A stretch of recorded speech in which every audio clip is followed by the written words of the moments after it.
In Montreal, Canada, Gita Patel, an Indian immigrant from Pondicherry, is contacted by a local novelist who has been suggested to him by his uncle and who thinks Pi's life story would make a great book. Pi tells a very long tale. After a swimming pool in France, his parents gave him the name Piscine Molitor. As soon as he joins in secondary school, he changes his name to Pi, the mathematical symbol, even repeating several digits of Pi, because he is sick of being called Piscine Patel and other nasty nicknames. Pi is fascinated by the animals at the nearby zoo that his family owns, notably a Bengal tiger named Richard Parker due to a clerical error. Pi puts himself in danger by attempting to feed the tiger, and his father, Santosh Patel, makes him watch the tiger kill a goat in order to make him understand that it is a carnivore in fact. He was reared Hindu and vegetarian, but when he is 12 years old, he is exposed to Christianity and then Islam. He then begins to practice all three religions because he just wants to love God. In response to the question of whether he is also Jewish, he states that he teaches Kabbalah at the university.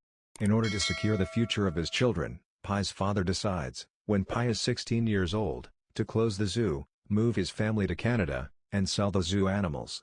They reserve passage for themselves and their pets on the Tsimtsum, a Japanese freighter.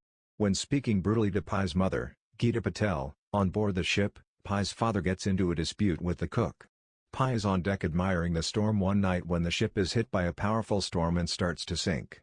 In spite of his efforts to locate his family, a crew member forces him into a lifeboat, where he is forced to watch helplessly as the ship sinks, killing the lives of both his family and the crew. Following the storm, an injured zebra and an orangutan named Orange Juice who lost her young in the shipwreck join Pi in the lifeboat. The zebra is killed by a spotted hyena that appears from the tarp that is covering half of the boat. To Pi's dismay, the hyena fights with the orangutan and injures it fatally. Richard Parker kills and eats the hyena as he abruptly emerges from under the cover. On the boat, Pi finds supplies of water and food for emergencies. In order to keep a safe distance from the tiger, he makes a small raft of flotation devices. Pi starts fishing and has some success after realizing that he must feed the tiger in order to keep himself safe. For both of them to drink, he also collects rainwater. At one point, he constructs a board ladder so that the tiger can enter the boat after jumping out to hunt for fish. Pi loses a lot of his stuff during an at-night encounter with a breaching whale. He eats raw fish because he is starving. After spending many days at sea, Pi decides he can no longer survive on the small boat and trains the tiger Richard Parker to accept him on the boat. He also understands that taking care of the tiger is keeping him alive.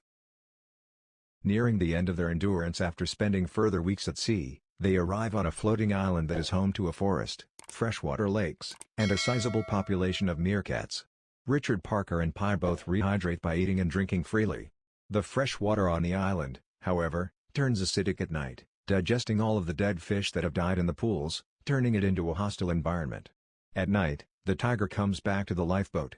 Pi believes that the plants are carnivorous after discovering a human tooth within one of their flowers, forcing them to leave the island. In the end, the lifeboat arrives to the Mexican coast.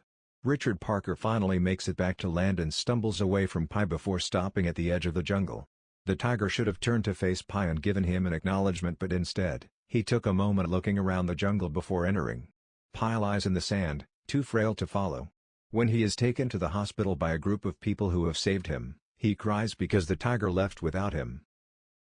Insurance representatives for the Japanese freighter visit him in the hospital to hear his account of the incident. In order to establish the truthfulness of their report, they urge him to explain what really occurred because they found the story to be unreal.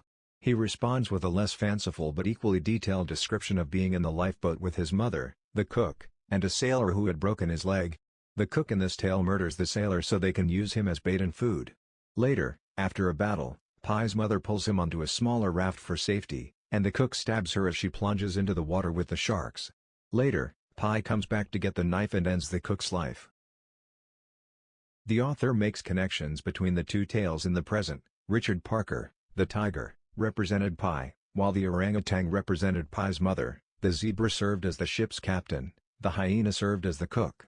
He chooses the one with the tiger because it is the better story, to which Pi responds, and so it is with God. Pi then asks the writer which story he prefers. Looking at a copy of the insurance report, the writer discovers a closing statement praising the amazing achievement of spending 227 days at sea, especially with the tiger, indicating that the agents were also impressed with the story. Well, that's all for today's video. We hope you enjoyed it, and please support us by subscribe to the channel and click on the bell icon to get notification for new videos every we post.